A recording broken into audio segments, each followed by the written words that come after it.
What's up, everybody? It's your boy K Love, and we're back again with another episode of the 410 Pod. I hope everybody's been having another great week. Another great week. It's Wednesday, halfway through the week. We're almost to Friday, y'all. Keep holding on. We almost to Friday. But it's only Wednesday, I should say, really. This has been another really action-packed week in football. In the sports world, I mean, specifically speaking about football, we got a lot of different things that we're going to jump into today. But like I said, I hope everybody's been having a blessed week, man. Striving for greatness, striving to do better every day. You know what I mean? And we're going to jump right into it today, man. The first segment of the day is Around the League.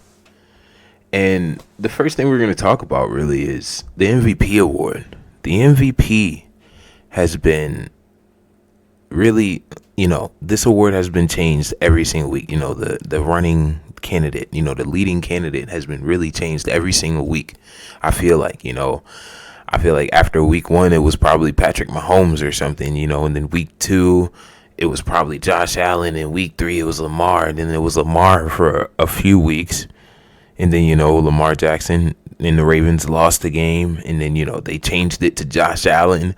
And now Saquon Barkley is in the race. You know what I mean? Especially after he did that 180 jump, reverse jump over somebody, reverse hurdle over somebody, This MVP award has been a roller coaster. I truly don't know who it is going to be because, every week it's someone different.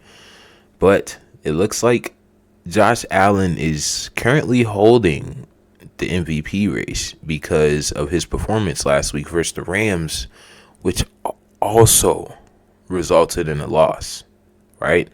Let's talk about that, right? Josh Allen put up 6 touchdowns, right? 3 passing, 3 on the ground. But they also lost in a gut-wrenching game versus the LA Rams, 44-42. Shootout. Absolute shootout, right? But what does it really take to win MVP? I think MVPs, you have to be the difference maker on your team, right? This kind of goes back to what Cam Newton, went viral for, this past year and a half, 2 years. The game changers or the game managers, right?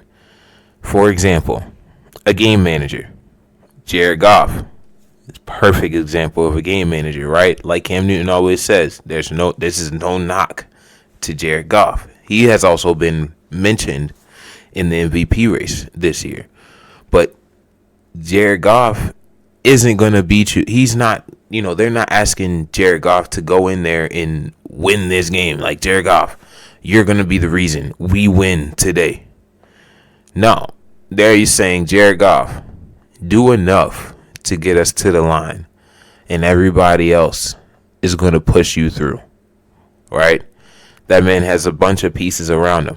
He has the solid O-line, really good O-line. I'm not even going to say solid. We talked about them on a couple episodes ago. Insane backfield, insane receiving core, right? But they're not asking him to go in there and, hey, Jared Goff, go win the game. They're not asking him to do that. But a quarterback or a player such as a Josh Allen, a Lamar Jackson, or a Saquon Barkley, they're probably saying, hey, I need you to go win this game for me. What are they going to do? You know what I mean? These candidates are the ones that usually rise to the occasion week in and week out, and are the reasons why their teams win, right? But if I had to take my MVP, my favorite MVP candidate right now is Saquon Barkley, right? He has the Eagles. He came into the Eagles and he's tearing things up. He's got over 1,600 yards with 4 games remaining. And the Eagles only have 2 or 3 losses this year, guys, right? He's been the premier piece of that offense. It hasn't been A.J. Brown. It hasn't been Devonta Smith, Goddard, right? It hasn't only been Hurts, right? Hurts isn't leading the team in touchdowns anymore because why?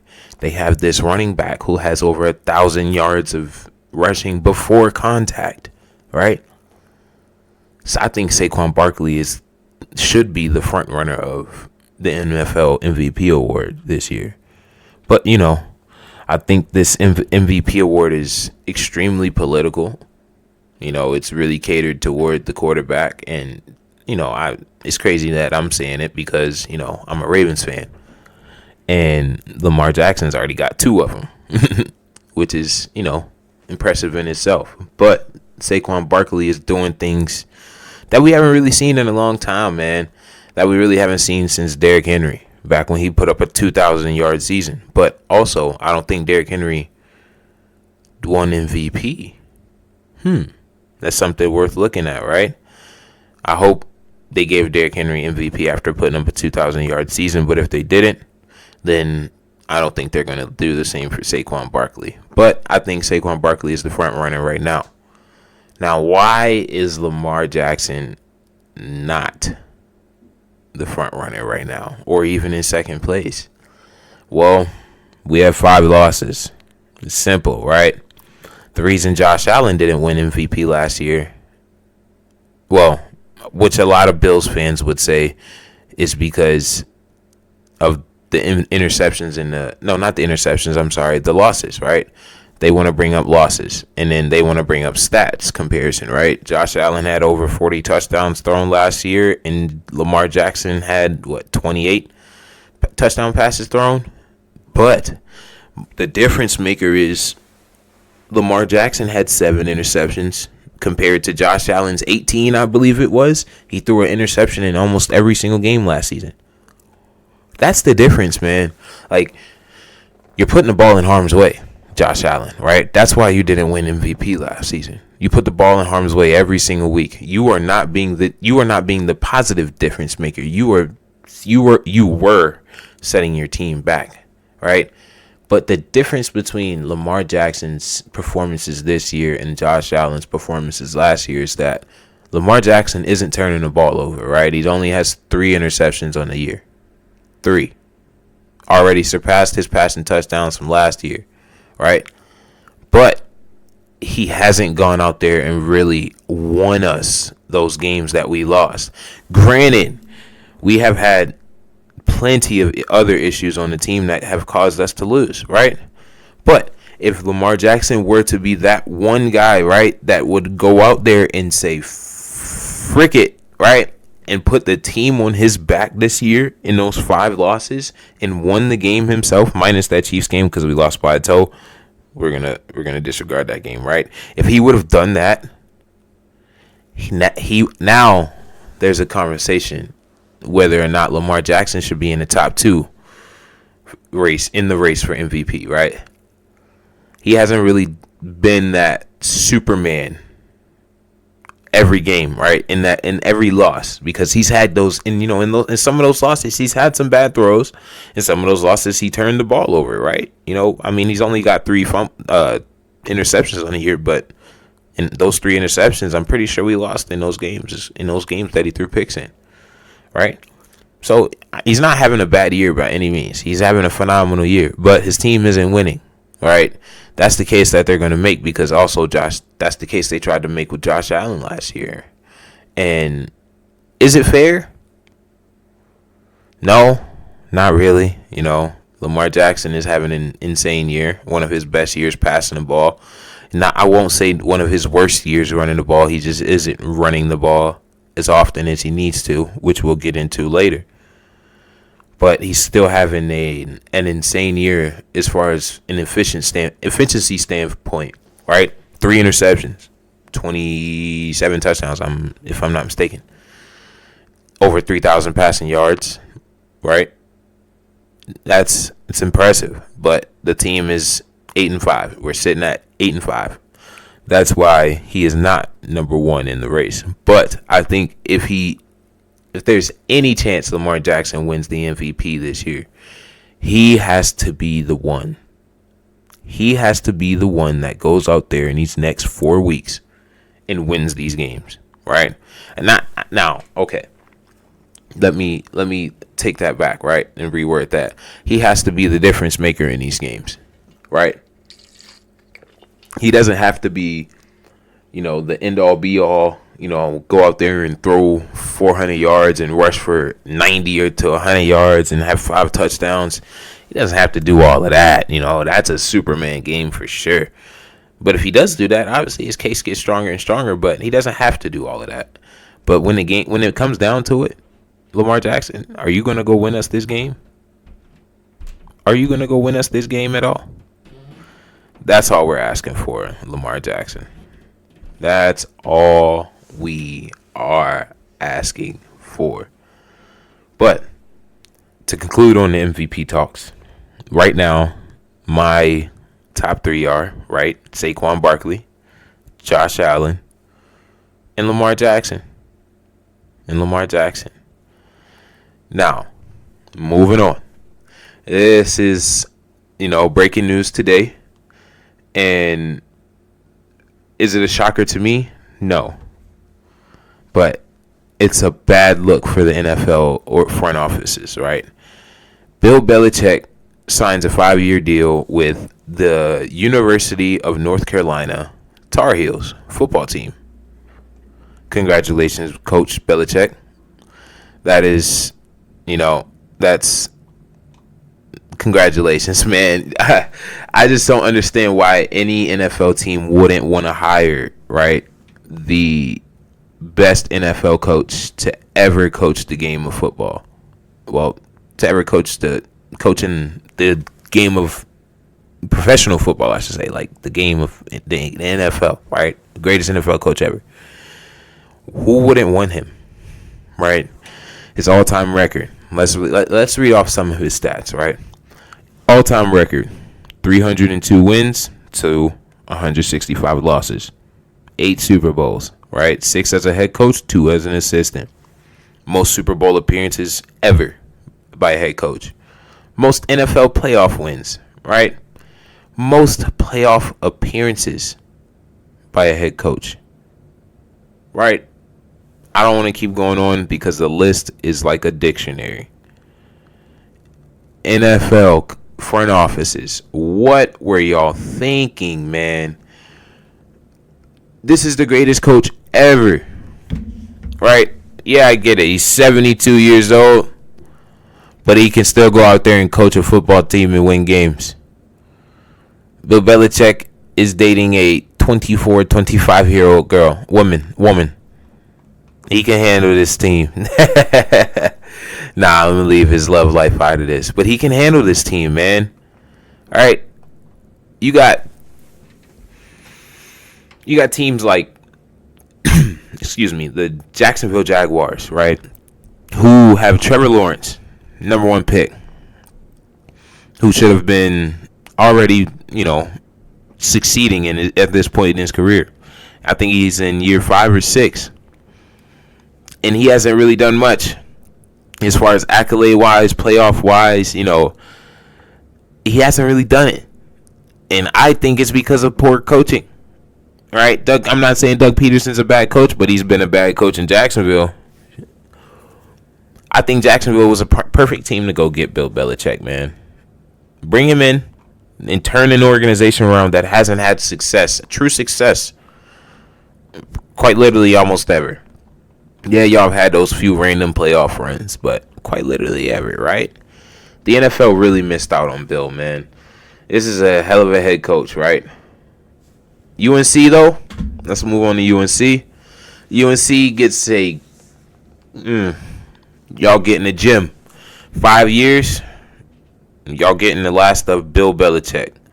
He ain't leaving, and then this run right here will be it for him. At the end of this 5 years, UNC, you have gotten the last of Bill Belichick. I hope he comes in and turns that thing around for y'all, man. He's terrorized half of my lifetime, I'll tell you that, right? I'm a Ravens fan, and the Patriots have ruined almost every moment for us. But UNC, it looks like y'all about to do some of the same terrorizing to the ACC, man. This is a big move for y'all. You guys just lost your head coach, longtime head coach, retirement. No, I think he just resigned. I'm pretty sure he just resigned. But it's kind of funny because a lot of people on the internet say, why hire Bill Belichick because he's so old after losing a head coach to being so old. I don't care. Age is just a number, like they say, right? Age is just a number. Let Bill Belichick come in there and turn this thing around. Let Bill Belichick come in there and shed a little bit of light on this program that has needed it, right? This is a basketball school, for crying out loud. Bill Belichick is coming in to help make it a football school as well, right? I think this is going to help, too, because of all of the connections, this will be a big piece for recruiting. But it could also be a scary piece for recruiting. We'll get into that here in a second. But I think it'll be a big piece for recruiting because of the connections that Bill has with the league, right?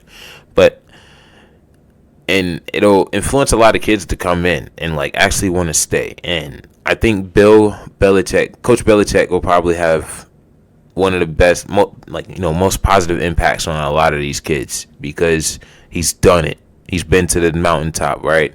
He's seen what it's like to be the best of the best he is the best of the best, Doesn't get any better than Bill Belichick's resume. But these kids, this next generation needs help. Needs a lot of help in growing up with their mentalities. And I think Bill Belichick and his resume will be great for the University of North Carolina Tar Heel football team. And I think the Tar Heels won't be good in their first year. It'll probably take until year 3 into Bill Belichick's contract to where they're actually really, really good. It's gonna take a couple transfer portal dips, dibble and dabbles, and a couple recruiting classes to get there, right? And another reason this is also good, it just kind of dawned on me, is the money, the donors, right? I could bet you guys that guys like Edelman, Gronk, right? Those type of guys will invest in Bill Belichick and invest in an illustrious college such as UNC, right? I think there's going to be a lot of money that goes around in these NIL deals.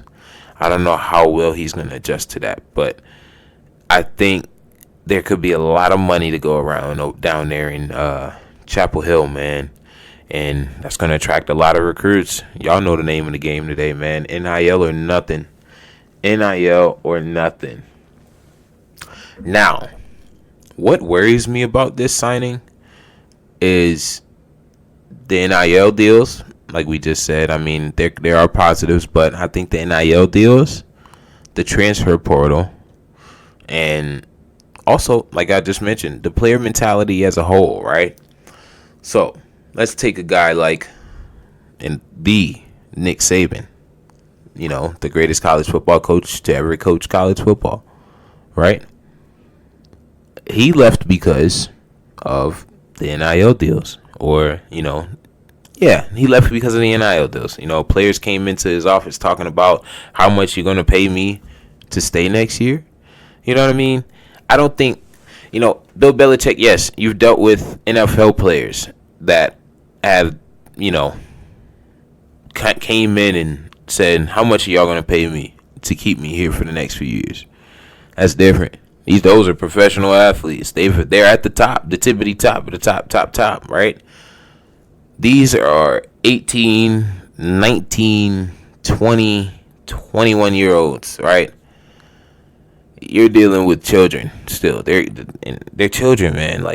You're still a kid at that age. You really haven't mentally developed until you're 20, in my opinion. Some people develop a little faster than others, but most of these guys aren't going to mentally develop fully until they're about 21, right? Is he going to be able to deal with that mentality of the NIL? I mean, that side of the NIL deals, right? Because kids are so ungrateful now, right? These players are honestly ungrateful. Yes, I love that they're getting their money, but the fact that you don't have any film or any stats, and you're going solely off of stars, high school stars that really don't mean anything, right? I may sound like I'm hating right now, but I'm being real with y'all. The the whole NIL thing is getting out of hand, and I don't know if Bill Belichick is going to be willing to handle that full 5 years of his contract. Which leads me to this. I think he is going to break that contract before the 5 years is up, and he's going to probably take, a year in the NFL, 2 years in the NFL, and then really call it quits then. But for the time that he's in UNC, I think it's going to be a little tough. He's going to be dealing with some hotheads. He's going to be dealing with some hothead 18, 19-year-olds. Kids. Right? That aren't even a third of his age. And it's going to be, I think that's the one thing that worries me as well. I mean, the number one thing that worries me about this situation. NIL deals, these entitled athletes who think that they deserve or have earned everything with no film or numbers. And the next thing that really worries me is the transfer portal, right? This portal is loaded, and he's going to have guys that won't be able to withstand the level of coaching that he's about to bring, because I think what Bill Belichick is going to have to adjust to, or the team's going to have to adjust to him, right? The one thing he's going to have to adjust to is the style of coaching he brings to college football, right? We've seen countless NFL coaches come to the college scene and not really have much success, especially with player retention, right? You got Chip Kelly's, the Bill O'Brien's, right? Those guys can't retain players because they're probably coaching them like they're NFL athletes, NFL players, which I think is an advantage to these players, but they don't understand that. Is he going to be able to get these kids to buy in, right? Can he get them to buy in? That's the number one thing, because some of these kids are hotheads. Some of these guys are, they think they're entitled to be playing just because they had 4 stars in high school or a 5-star coming out of high school or whatever you may call it. Can he deal with that, right? Can he deal with guys that are stuck with living in high school? And can he deal with guys who are just going to up and leave because they didn't get what they want, right? I feel like it's like a daycare. I feel like D1 coaching is like daycare right now. Daycare where you got to pay, where you actually pay the kids. And you're getting paid to do it, but you're also paying the kids, right? And that's the second thing that really worries me. And then like we basically just talked about, player mentality as a whole is the last thing. Are these players, like I said, are they going to buy in to the vision? Because Bill Belichick is coming there with nothing less than the expectation of, a trip to the college football playoff. UNC in the college football playoff. UNC going out there and winning a national championship in the next 5 years. Right? Can these players buy into that? They have to eliminate, all the extremities, the transfer portal, the NIL money. Lock in, buy into the vision, and go win football games, man. That is a historic school. So many legends come out of there, man. Go win football games. That's why they're bringing in Bill. And to future recruits, current players, stay locked in, right? Don't go flipping just because it's Bill Belichick, because you think you're scared that he's going to, get on your ass every single day, about going to class, doing the right things, doing all the little things right? Don't be scared of the grind, right? Go chase greatness, right? I feel like UNC is going to be a great place to do that over these next 5 years, and then possibly beyond that, depending on the legacy he leaves in these 5 years at UNC, right? Moving on to our second segment of this episode, Flock Talk. The Ravens host Sorry, the Ravens do not host the Giants this week, but the Ravens do play the New York Giants this week. And yeah, they don't host the Giants this week. Like I was saying. Okay, they don't host the Giants this week. The Giants host the Ravens this week, and we're coming off a bye week, man. And it's looking good. Everybody, Ravens fans across the globe, it's looking good. It's looking great for us right now as far as the injuries go. I haven't seen the Ravens this healthy in a long time, right? So, first up, we got Travis Jones, ankle. Just got removed off the IR today. Kyle Van Noy, our boy, he had a hammy, neck injury. He's a full go this week in practice. Looking good for Sunday's matchup versus the Giants. Rashad Bateman, dealing with a knee injury. He's looking good to go. And then who else we got? Michael Pierce. Could be elevated off of the IR this week, y'all. Keep a lookout for that one, right? Michael Pierce, that's a big one right there. Michael Pierce and Travis Jones, in my opinion, are the biggest. That's the biggest news we get this week. We have to get our interior D-line back because I feel like we haven't been creating enough pressure in the pass game from the interior. Yes, Matt Beeks is doing great right now. He has finally awakened, right? He's been making some noise in these last few weeks, but I feel like we still need that interior presence from the likes of Michael Pierce, the likes of Travis Jones, right?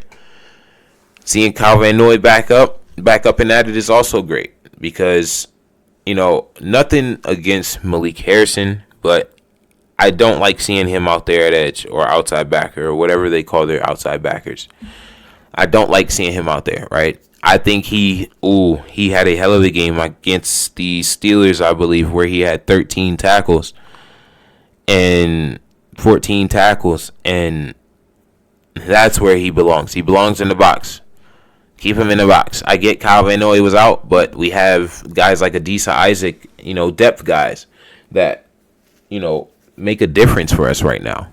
That are making a difference for us. But Kyle Van Noy coming back, thankful. Very thankful. I want to see more David Ojabo as well, Baltimore.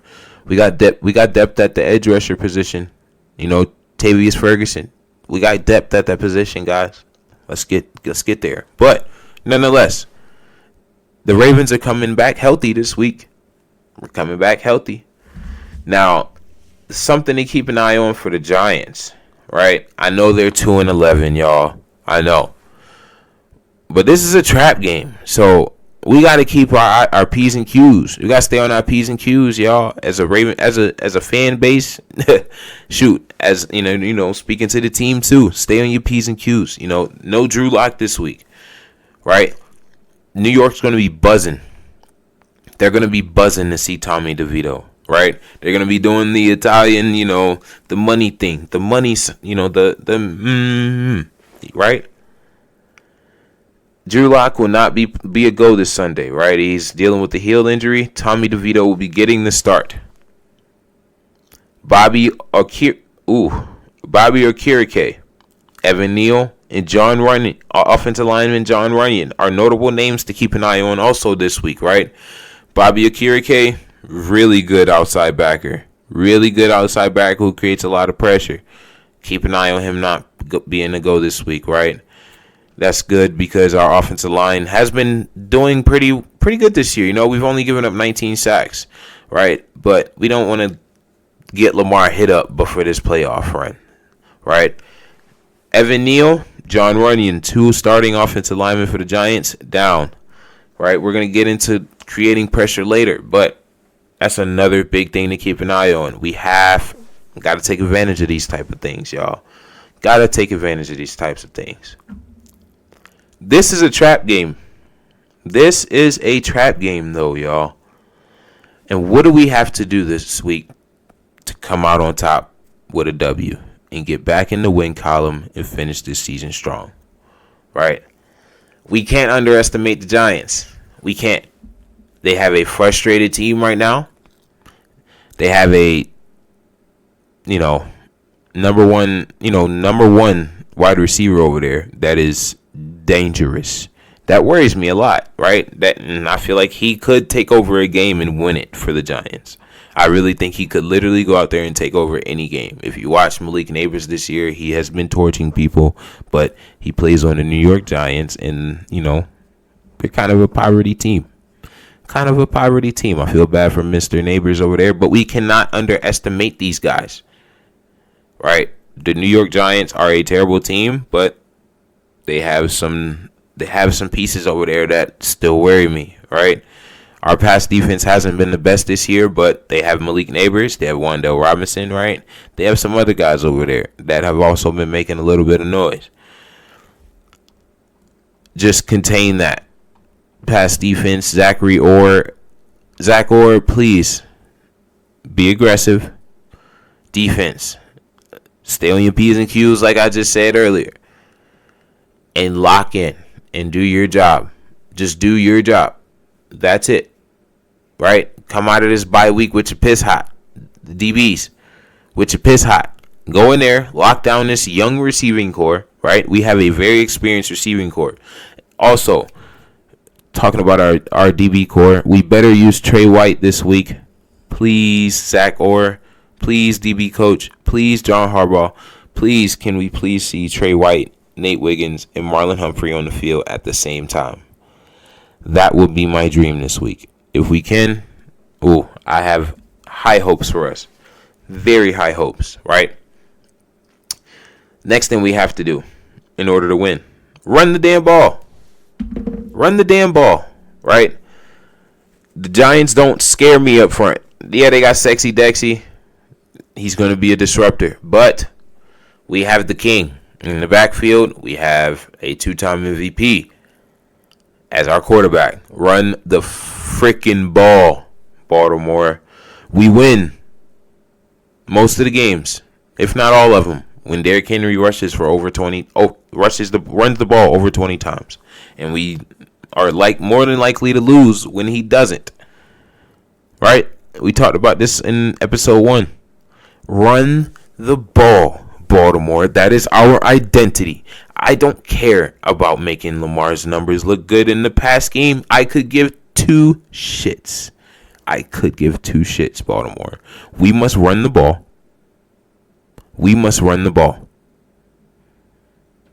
In order to win. Right? We're about to get into the playoffs. We have to have this run game hot, going all the way through. Because we're not going to come up short again like last year where we weren't running the ball. We were running the ball all year long, all through the playoffs long, until we got to that championship game and felt like we needed to get into a chess match, throwing match with Pat Mahomes. We can't do that. When we do that, we lose games. We lose. And we just need to stay true to our identity. We need to stay true to our identity, and we'll be just fine. We can come out of these last 4 games undefeated, sitting at 12-5. Right? We could win the division still. Run the freaking ball. Right? Let's get into some ball talk about this game. The Giants run a lot of one-high looks, right? Which means they're going to be having an extra guy either in the box or just, an extra guy outside and apex for a run fit. So we're going to have to get extremely creative with our run game this week. You know what I mean? I think we're going to have to get into a lot of counter and power looks, right? We're going to have to, load up some sides, go unbalanced, get into some unbalanced looks. But they're going to do that a whole lot against us. Oh, trust and believe that. They're going to have to stop the run. That's going to be their number one mission, is to stop the run. And I think they still can't do that because we have the best run game in the league next to the Eagles, right? We have to take advantage of what we got. I don't care what they run. They still going to have to stop it. And I don't think they have the pieces to stop it, right? Also, going back to our receivers, they got to win their one-on-ones this week, right? I saw that their number one corner, Tay, his last name is slipping my mind right now, but Tay Harris or something like that. He's not looking like he's going to be going this week. So, hey now, wideouts. Zay Flowers, Mr. Crying, because you didn't get the rock. Win your ones this week. Mr. Bateman, win your ones this week. Aguilar, win your ones this week. Tylen Wallace, win your ones this week. Mark Andrews, win your ones this week. Right? We got to take advantage of this one high defense. When we get into our play action game, start opening things up because we're starting to dominate the game in the run, and we get into our play action game and stuff starts opening up for our receivers. Lamar, settle down, right? Let them concepts develop, like you said in the presser last week. But don't forget to take off, my boy. Right? Which brings me into my next thing. Next, mission we have to complete in order to win. Lamar Jackson must be a weapon with his legs. Lamar, you have to be a factor. You can't be a non-factor in this game with your legs, right? We've been playing a lot of 10 on 11 football these past couple weeks. And I talked about 10v11 football, and for those who don't know what I mean, if you take a look at a guy like a Jared Goff, for example, again, I'm sorry to use Jared Goff again, but if using him, they're playing 10 versus 11 football, right? They have 10 weapons, and because Jared Goff isn't a weapon with his legs, right? He's not a threat with his legs. When I say when you're playing 11 on 11 football, your quarterback is usually a threat with them legs, right? We have to play 11 on 11 football on offense. We have to. So Lamar Jackson, right? When you're back there, right, going through your progressions, I'm not trying to tell you what to do, man. I just want you to do this, right? Just take off. When you have those lanes, just go, man. Just go.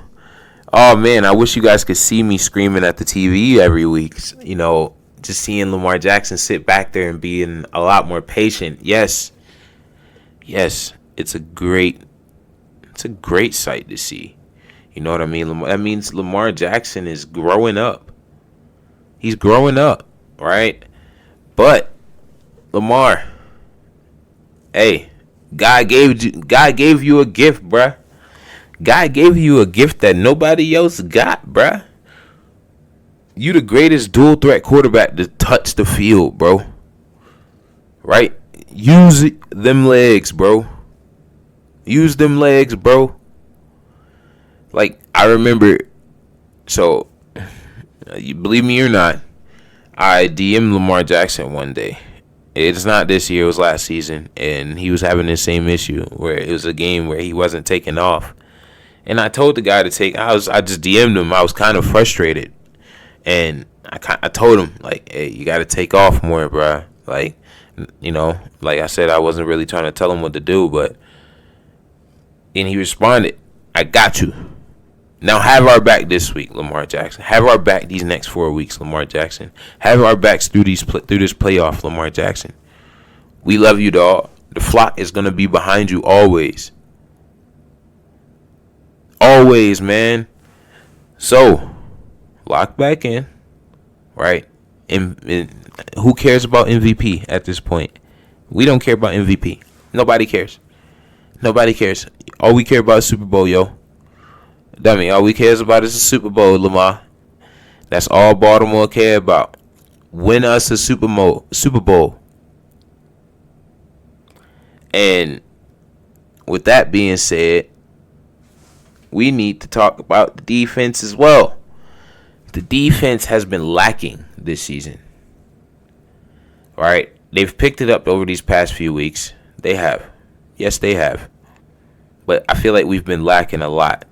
And the one area that we lack on defense, where we cannot lack with the type of defense we had last season, comparing to the type of defense we had last season, granted that we don't have the same coordinator, we cannot have only, we have to turn the ball over. We have to create more turnovers as a defense.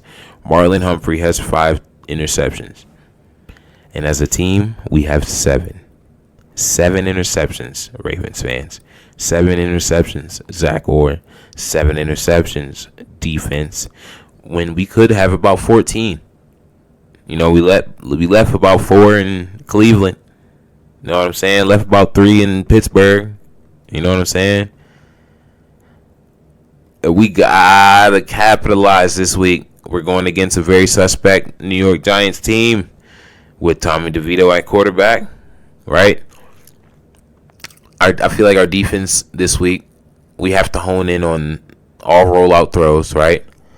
Because I feel like the Giants playing this week will try to their plan is going to be to try to make this game a bit easier on Tommy DeVito and try to lean a little bit on that run game, right?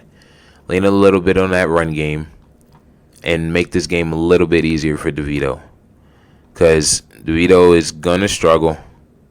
He is. You know, he's not an NFL starter. I don't care what anybody says. Don't care what anybody says, man. But we're going to have to be ready for the PA rollouts, right? The play action rollouts. Play action rollouts for those who, you know, are still, you know, new to the football game. Offenses love running those plays with younger quarterbacks because it eliminates half the field, right? You're rolling out to run one side. All your routes are rolling out to the same side. So you're reading from high to low or low to high, depending on, you know, the system or the quarterback, the coach, OC or whatever. It makes it a lot easier for quarterbacks to get throws in. Also, you're running those plays if your run game is, you know, going the way it's supposed to be. And defense, we have to stop the run. They're going to lean on the run. They're going to lean on the run heavily, right? They're going to try to run with DeVito. You know, he's only appeared in one game this year, but in that one game, he ran the ball 7 times, whether it have been scrambles or designed, right? He has the ability to escape the pocket. I'm not saying he does it at an elite rate, but we still have to be weary of that, right? We're going to have Roquan Smith and Trenton back in the middle. We're going to be healthy, man, and I'm excited. I can't wait. I'm juiced up for this game this week, man. And I hope the Ravens come out ready to go. Defense ready to go. All right. Create some turnovers this week. This is the perfect week for us to go out there and dominate a team on all 3 levels. Special teams, defense, and offense, right? Which leads me to my last little point. I'm sorry. This is actually going to be the last point right here with the Ravens. Justin Tucker, right? You've had your time off. You've had almost a week and a half, 2 weeks off. JT, hey, it's time to rebound, bro. Do your thing. Put the Royal Farms chicken down, right?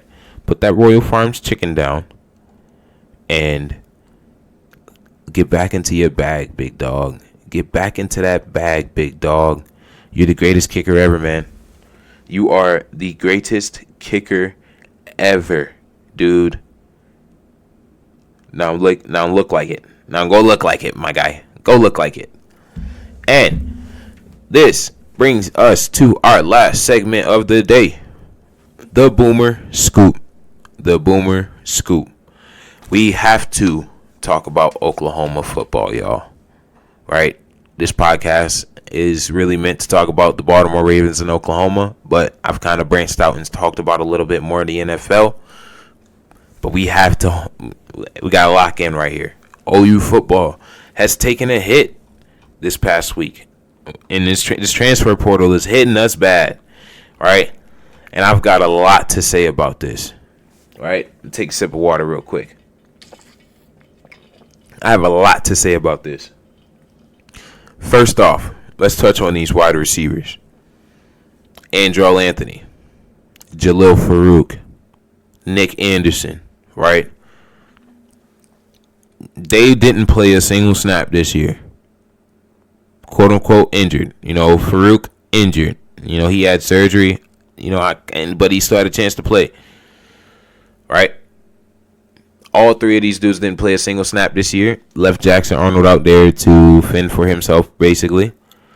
And they're all hitting the portal now. I don't know if it's because of new OC, right?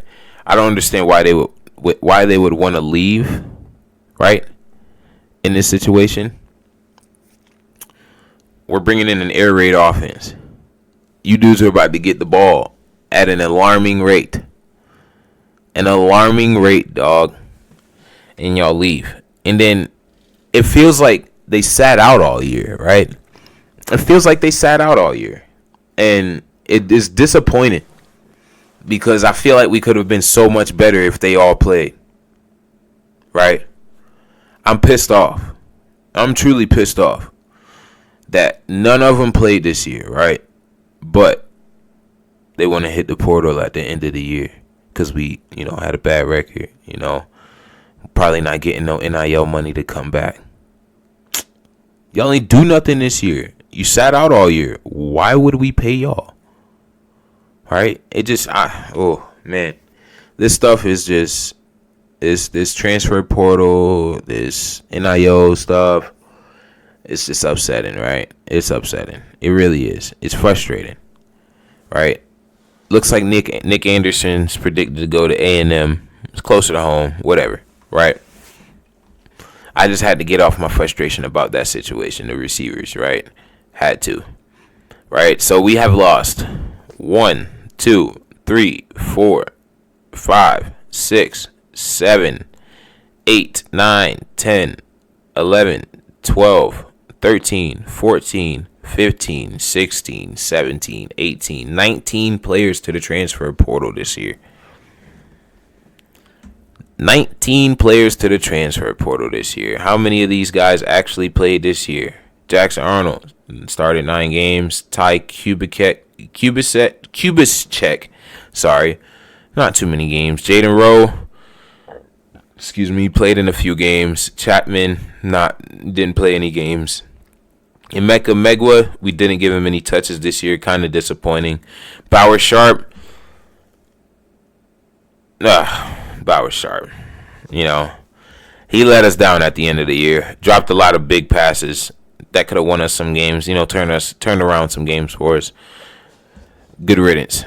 Jaquez Petaway, this one disappoints me a lot because this was the year that he could have popped off, showed his true potential, made a name for himself in Oklahoma.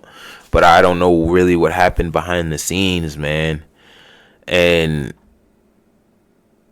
I'm pretty sure he was a 5-star coming out of high school, right? 5 stars. Stars still don't mean anything, but he still was 5-star talent coming out of high school. And we didn't use him this year. And he was a sophomore. Yeah. Weird situation there, right? Who else left? That's a big name. Joshua Bates. Joshua Bates is a big one. Interior O-lineman, right? He moved around a lot for us this year, freshman. Kind of surprising he left, but got a lot of guys coming in. Khalib Hicks, another running back out of Denton Ryan, and he's pretty talented. Connie Walker was solid for us this year. Redshirt junior leaving. Gary and Hatchett, interior O-lineman guard. Redshirt junior. Looks like he's committed to play at Washington for his final year with 1 year of eligibility left. Looks like he's going home. Yeah, Ferndale, Washington. JJ Hester, big one right here. Surprised me. He played really well this year. He's a hometown kid. Not really hometown. He's from Tulsa, but I don't know why he left, right? I don't know why he left. It's weird. He got a lot of reps this year. And played really well for us. And then it's these receivers, right? And then Makari Vickers. Goodbye, good riddance, my friend. You were inconsistent this year. You were supposed to be a lot better, but you were pretty inconsistent. Best of luck to all of those dudes, and wherever they land, right? I'm not a hater. I'm not going to wish anything bad on these guys. But I am disappointed in the receiver situation. I'm a little irritated about that as a fan. But still, best of luck to all those guys, man. They were all animals for us at some point. Whether you were not an animal on the field, you're probably an animal in scout team or something. Best of luck to y'all, man. Appreciate all y'all service. Sooner fans appreciate y'all. And moving on. Some of the potential quarterback candidates that we could get in this portal cycle, man. They have us looking at Preston Stone out of SMU, Michael Van Buren out of Mississippi State, Brandon Lewis out of Nevada, Caden Salter out of Liberty, and Max Brown out of Charlotte, right? I've heard of everyone besides Max Brown out of Charlotte, right? We talked about my favorite potential quarterback lander, quarterback that we could potentially land out of the portal, but he hasn't really jumped in the portal yet. I thought he jumped in the portal the other day, but he didn't. That was a false report. Got my hopes up, right? It's John Mateer out of Washington State, right? I still think he's the guy for us. We have Michael Hawkins, y'all. We have Michael Hawkins, yes, but I don't think he's ready just yet. I think if he sits 1 year without playing at all and actually watching behind someone that has produced and that will produce for us next year if he comes here, in John Mateer, I think Michael Hawkins by his third year is going to be amazing, right? He will have sat under a potential NFL quarterback. He will have sat in a legitimate system for 2 years, and by his third year, he will have probably mastered this system, and it'll be his system to run, right? That's the dream situation right there. Now, pulling from this list of QBs that people, the reports have put out there that we could potentially be looking at, Preston Stone, right? He's going to be one of the biggest quarterback commodities in the portal this year, man. Preston Stone, he was the starter in 2023 for SMU, throwing for 3,100 yards, almost 3,200 yards, 28 touchdowns and 6 interceptions, but he was benched in favor of Kevin Jennings, who went on to lead SMU to the college football playoffs in 2024. This is a tricky situation right here. Like, I don't understand why he leaves just yet, right? He, knock on wood, barring any injury, right? Kevin Jennings could have went down at some point or played bad at some point. And Preston Stone, I think you could have jumped back in and made your point. But I guess it makes sense as well, right? You don't want to go out there and risk anything and potentially risk a potential bag for your final year eligibility, right? And his demotion wasn't due to bad play, right? And I think it was just more of a timing thing of who was playing better. Kind of Kevin Jennings just kind of stepped up and kind of splashed at the right time for SMU, right? Now, the Sooners, Oklahoma didn't recruit Preston Stone out of high school, right? But we have a chance now to pursue a quarterback who is proven in college football, right? Who's from Dallas, which is 3 hours, a little bit under 3 hours from Norman. Almost a hometown kid. We have a chance to capitalize on somebody of that nature, right? Moving on to Michael Van Buren Jr. Out of Mississippi State. This is another surprising one. Another very surprising one. Brandon Lewis. Sorry, not Brandon Lewis. Sorry, Michael Van Buren. Right, he stepped in after the starter Blake Shapen got injured. Injured. Sorry. And Mississippi State, yes, they went on to finish 2-10, but Michael Van Buren was like quite literally the only bright spot in that team. When he stepped in, the freshman threw for 1,800 yards, 11 touchdowns, and 7 interceptions. Yeah, that's a lot of interceptions, but true freshman, man. He just stepping in and, just getting reps. But also, I could see why he hit the portal, right? You got Jeff Levy over there as the coach. You got Jackson Arnold, who just hit the portal, right? That's ringing bells around the college football world. Jackson Arnold's probably going to be ending up in Mississippi State. He probably will be. And Michael Van Buren just said, forget it. I'm out of here. But I think Michael Van Buren can be a very legitimate quarterback for us, right? I think he'd be another situation where if we brought him and John Mateer in, he could sit under Mateer as well and then battle it out with Michael Hawkins, right?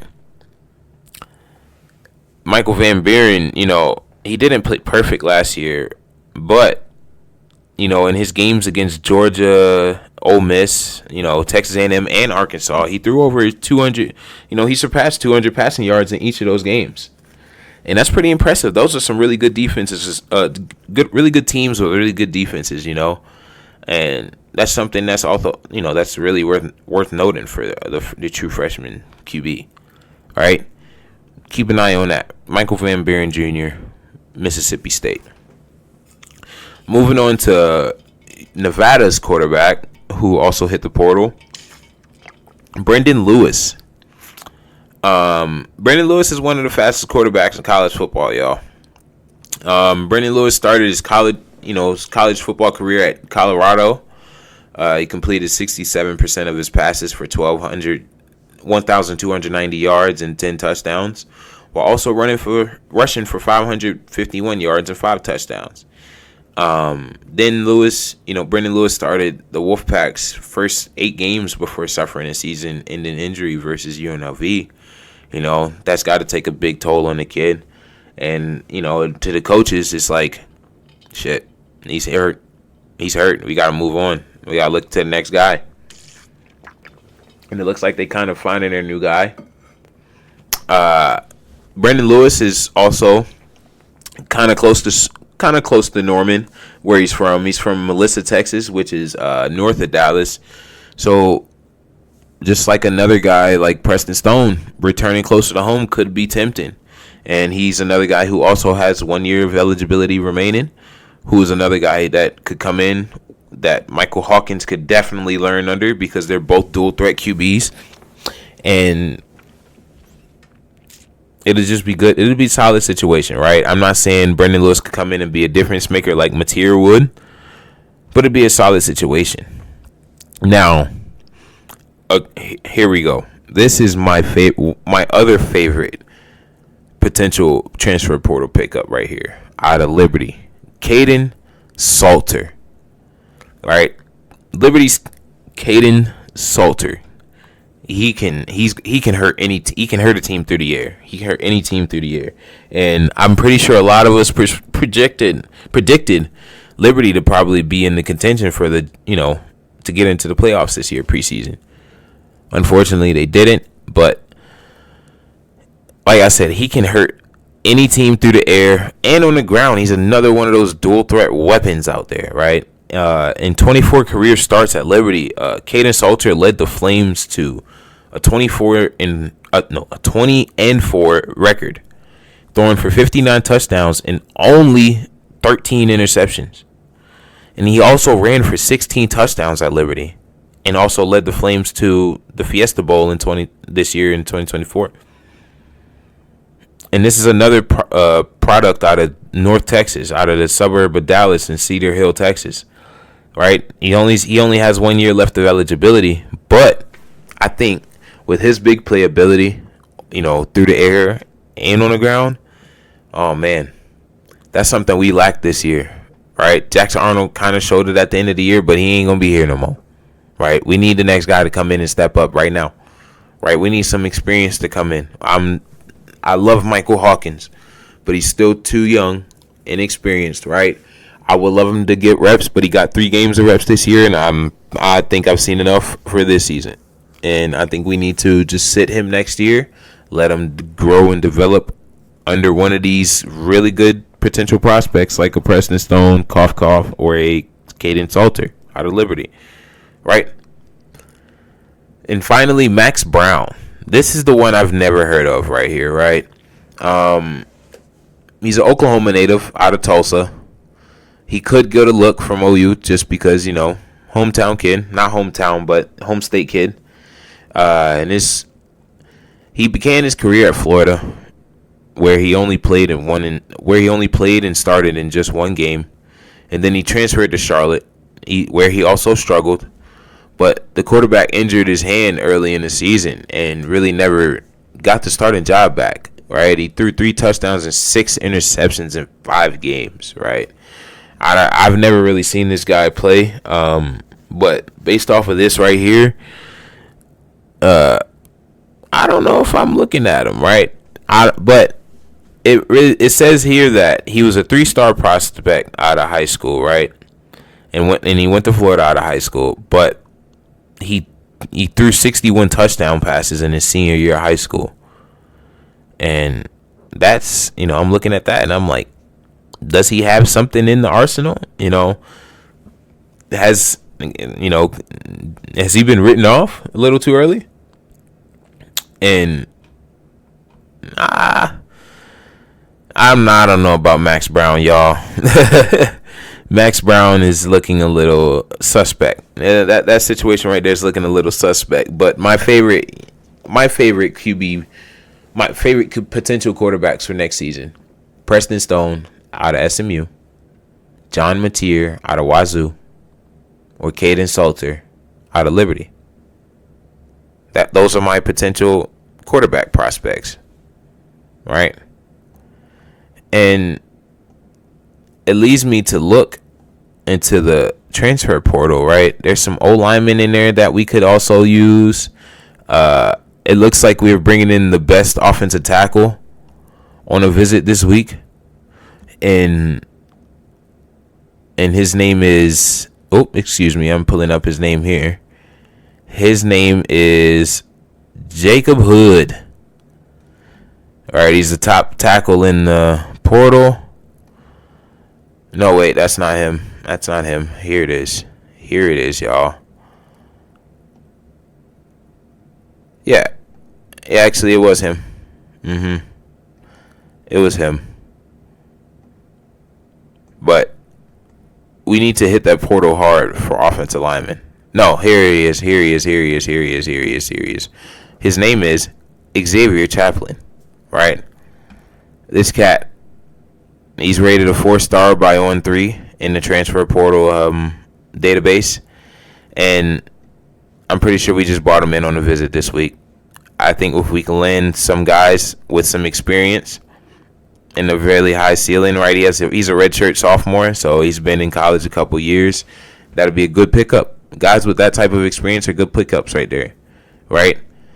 Or somebody of, with SEC background, or a background like a Miles Walker out of Ohio State. I think he's a solid offensive tackle. If we take a look here at the interior O lineman, Arkansas, there's an Arkansas O lineman up there. 2 of them, 2 Razorback O linemen. Patrick Kudus, he's also coming in on a visit. I'm pretty sure he's on a visit to Oklahoma soon. There's some solid O linemen out there, man, and I think it's really worth taking a look at if we're Oklahoma. Like, we brought in a 5-star offensive lineman out of the 2025 class, which round of applause on again, and I'm excited. I hope we bring in some more O linemen. That's what we need. And we need to reload on defense as well. And we need to reload into that offensive, everything offense for Oklahoma needs to be touched up. You know what I mean? We're lacking receivers right now. We're lacking QBs, and we're lacking O-line.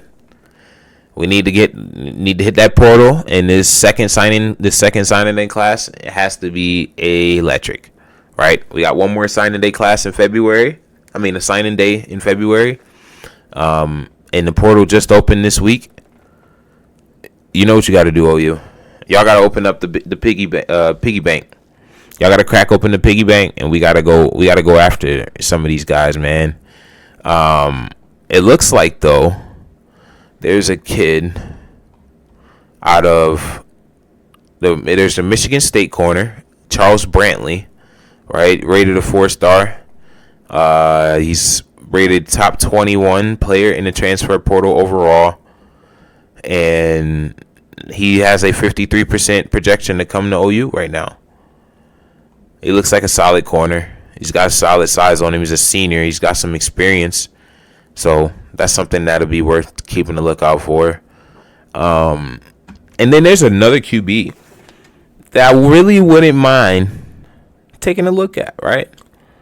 It's Fernando Mendoza out of Cal. 6'5", 225 sophomore, right? More kind of an improvising field general type of guy.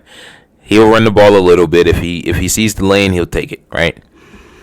This season, Fernando Mendoza, he threw 265 of 386 attempts, right? On 386 attempts. 3,004 passing yards, 16 passing touchdowns, and 6 interceptions. 87 carries, 105 yards, and 2 touchdowns on the ground. That's a solid season out of a sophomore. Fernando Mendoza, another name to keep an eye on, right? Miller Moss 2 out of USC is another name to keep an eye on. And there's a wide receiver out there, Reginald Virgil, 6'3", 170 out of Miami of Ohio, right? He's heavily projected to come to OU right now. And I'm here for it. Reginald Virgil popped out this year, y'all. He popped out this year for Miami of Ohio up there in the MAC, right? He had 41 catches for 817 yards and 9 touchdowns this year. Big name in the portal right there. And right now the crystal ball is at 77% OU. And we are in competition with UCF. I think we can beat UCF out. We are on a bigger stage. Unless Scott Frost, who's another, head coach hiring that we'll get into on another episode. Scott Frost down there, they just got him, so we'll have to keep a lookout on that. Reginald Virgil, Reggie Virgil, aka Reggie Virgil. They got his name is Reggie. Right. I haven't really seen any more action recently. The portal's, still jumping. Guys are still jumping in the portal all day, every day. So, hopefully on our next episode, we'll hopefully have some commits. Hopefully have some more crystal balls to talk about.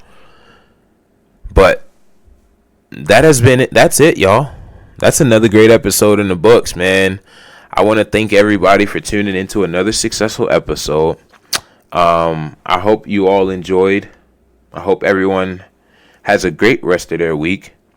And it will also be a great appreciation, y'all, if you clicked that subscribe button below. Hit that like and that subscribe button below. Let me know what you guys thought of the podcast. Let me know, if there's anything else you guys would like to hear. But nonetheless, I appreciate everyone for tuning in. And that has been it from your boy K Love. And I'm out.